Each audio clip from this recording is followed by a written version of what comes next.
আল্লাহ পাক রব্বুল আলামিন কাল কিয়ামতের দিন বলবেন, তোমরা পড়ো, যেভাবে তোমরা দুনিয়াতে কোরআন তেলাওয়াত করতে সেভাবে তেলাওয়াত করো, এবং প্রত্যেকটা আয়াত অনুযায়ী তোমাদের মর্যাদা উন্নীত হবে। সে অনুযায়ী যতদূর তোমরা পড়ে উঠতে পারো ততদূর তোমাদের মর্যাদা উন্নীত হবে। এই পরিমাণ মর্যাদা আল্লাহ পাক রব্বুল আলামিন কাল কিয়ামতের দিন হাফেজ সাহেবদেরকে দেবেন। তো এই দুইটা হাদিস থেকে আমাদের যে বোঝা দরকার সেটা হলো, আমরা যারা হাফেজ হচ্ছি ওই মর্যাদা উন্নীত হওয়ার জন্য আমাদেরকে খুব বেশি করে চেষ্টা করা দরকার, খুব বেশি করে মেহনত করা দরকার। সেই সাথে আমরা যত ভাবুক আমরা এখানে আছি, গার্জিয়ান আছি, আমাদেরও দায়িত্ব কর্তব্য এটা, কাল কিয়ামতের দিন যেন আল্লাহ পাক রব্বুল আলামিন লক্ষ কোটি কোটি কোটি মানুষের সামনে আমাদের মাথায় যেন মুকুট থাকে, আমাদের মাথায় যেন সম্মাননা থাকে, নূরের পাগড়ি থাকে। আল্লাহ পাক রব্বুল আলামিন যেন সেই তৌফিক আমাদেরকে দেন। এই জন্য আমাদের চেষ্টা অব্যাহত রাখা, যেন আমাদের সন্তানরা শুধু হাফেজই নয়, হাফেজ হওয়ার পর তারা যেন কোরআন অনুযায়ী জীবন যাপন করতে পারে, জীবনকে পরিচালনা করতে পারে, এই চেষ্টা আমাদের করা দরকার। মুআজ্জাজ হাজিরিন, আমরা যারা হিফজ শুরু করব, হিফজ শুরু করার এখন থেকে আমাদের প্রত্যয় নেওয়া দরকার, যেন মাস পথে আমাদের এই যাত্রা ভঙ্গ না হয়ে যায়। কেমন শুরু করছি, হয়তো মেধা অনুযায়ী কারো 1 বছর লাগবে, কারো 2 বছর লাগবে, কারো 3 বছর লাগবে, কারো একটু বেশি লাগতে পারে, মেধা অনুযায়ী এমনটা হয়ে থাকে। যতক্ষণই সময় লাগুক, 1 বছর লাগুক, 3 বছর লাগুক, আমি যেন যাত্রা ভঙ্গ না যায়, আমি যেন মাঝপথ থেকে সরে না যাই, বরং এখন থেকে আমি দৃঢ় প্রত্যয় নিব এটা, এই যে আমি শুরু করছি আমি ইনশাআল্লাহ শেষ করেই ছাড়ব, এমন একটা দৃঢ় প্রত্যয় নেওয়া দরকার। কোরআনের হিফজ আল্লাহ পাক রব্বুল আলামিন তিনি নিজেই বলেছেন, ইন্না নাহনু নাযালনা যিকরা ওয়া ইন্না লাহু লাহাফিজুন, আমি এই কোরআনকে নাযিল করেছি এবং এই কোরআনকে হেফাজত আমি নিজেই করব। আল্লাহ পাক রব্বুল আলামিন হেফাজত করবেন কাদের মাধ্যমে?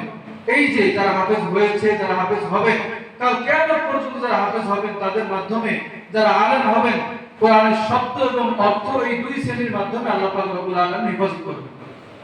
তার মানে আমরা যারা হাফেজ হয়েছি, যারা হাফেজ হচ্ছি, যারা হাফেজ হব, তারা আল্লাহ পাকের সৈনিকের কাতারে আমরা নাম লেখালাম, আল্লাহ পাকের সৈনিকের খাতায় আমরা নাম লেখালাম।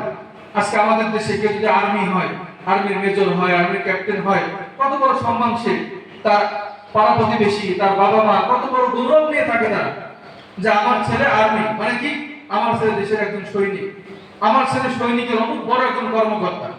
তাহলে একটা দেশের সামান্য একটা অংশের সৈনিক হয়ে যারা এত গর্ব, যারা এত মর্যাদা লাভের তৃপ্তি তারা ঢেকুর তোলে, সেখানে আমরা আল্লাহ পাক রব্বুল আলামিন যিনি বিশ্ব জাহানের প্রতিপালক, সমগ্র জাহানের স্রষ্টা যিনি, তার সৈনিকের খাতায় নাম লেখাতে পেরে আমরা কি গর্ববোধ করব না? অবশ্যই করা দরকার।